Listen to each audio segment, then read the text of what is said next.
కొన్నిసార్లు మన జీవితంలో ఏర్పడేటువంటి కరువు, కొన్ని ఊహించని పరిస్థితులు మనం ఫేస్ చేస్తాం. కొన్నిసార్లు మన జీవితంలో ఎప్పుడు చేతి నిండా డబ్బు ఉండేది, కొన్నిసార్లు ఊహించని రీతిలో చేతులు ఖాళీ అయిపోతాయి. కొన్నిసార్లు 10 మందికి ఇచ్చే స్థితిలో ఉన్న మనం ఎవరు మనకి సాయం చేస్తారా అని ఎదురు చూసే పరిస్థితులు వస్తాయి. ఊహించినటువంటి పరిణామాలు, అనుకోని శ్రమలు. ఇక్కడ ఈ పెళ్లిలో కూడా ఈ ద్రాక్షారసపు కరువు ఏదైతే ఉందో, ఇది ఎందుకు వచ్చింది? వాళ్ళ అశ్రద్ధ వల్ల వచ్చిందా,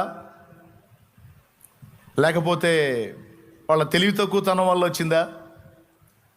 కోర్స్ తెలివి తక్కువతనం వల్ల కూడా కొన్నిసార్లు కరువులు ఏర్పడతాయి, అశ్రద్ధ వల్ల కూడా కొన్నిసార్లు కరువులు ఏర్పడతాయి, నిర్లక్ష్యం వల్ల కొన్నిసార్లు కరువులు ఏర్పడతాయి.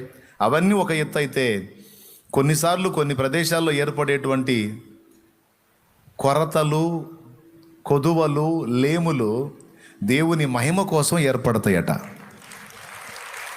అది నేను చెప్పాలా, అక్కడ గ్రంథంలో ఉంది. దేనికోసం ఏర్పడతాయి?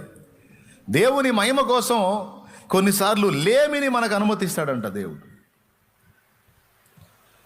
మనం ప్రశ్నిస్తాం, దేవా ఏంది నాయన, నేను ఇంత భక్తి చేస్తున్నా, ఇంత నిజాయితీగా ఉన్నా, ఇంత నమ్మకంగా ఉన్నా, దరిద్రం ఏంది తండ్రి, నన్ను వదిలిపెట్టట్లేదు. నా ఆర్థిక పరిస్థితులు మెరుగు కావట్లేదు ఏంటి, ఎప్పుడు లేమి లేమి లేమి లేమి లేమి నన్ను వెంటాడుతుంది ఏంటి తండ్రి, ఎందుకు నాయనా నాకు ఈ పరిస్థితి, ఏది చేసినా సఫలం కావలేకపోతున్నాను నేను. కొంతమంది సేవలో ఉండి అడుగుతూ ఉంటారు, తండ్రి చాలామందిని దీవించావుగా నాయన, నన్ను ఎందుకని ప్రభు ఆశీర్వదించలేదు? నేను కూడా 10 మందికి దీనులకు సహాయం చేయాలని ఆశ నాకు ఉంటుంది కదా, నాకెందుకు తండ్రి ఈ కొరత, ఈ కొదువ, ఈ దరిద్రత, ఈ లేమి నాకెందుకు తండ్రి అని కొంతమంది అడుగుతూ ఉంటారు దేవుడిని, కన్నీళ్ళు మున్నీళ్ళు అవుతుంటారు. దానికి ఒక సమాధానం ఇక్కడ రాస్తుందండి. 2 కార్యాలు జరగాలట నీ లేమి వలన.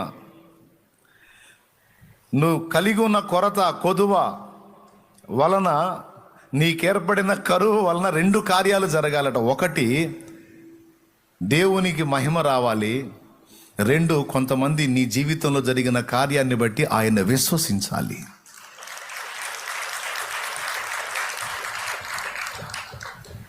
నీ జీవితంలో ఆ కార్యము జరుగునట్లు మొదట ఆయన నిన్ను ఖాళీ చేయాల్సి ఉంది. ఈ ఖాళీ చేసిన నేపథ్యంలోనే కొంతమంది కుయ్యో మొర్రో అని మొత్తుకుంటారు. ఎందుకంటే ఈ అనుభవాన్ని నేను ఫేస్ చేశాను.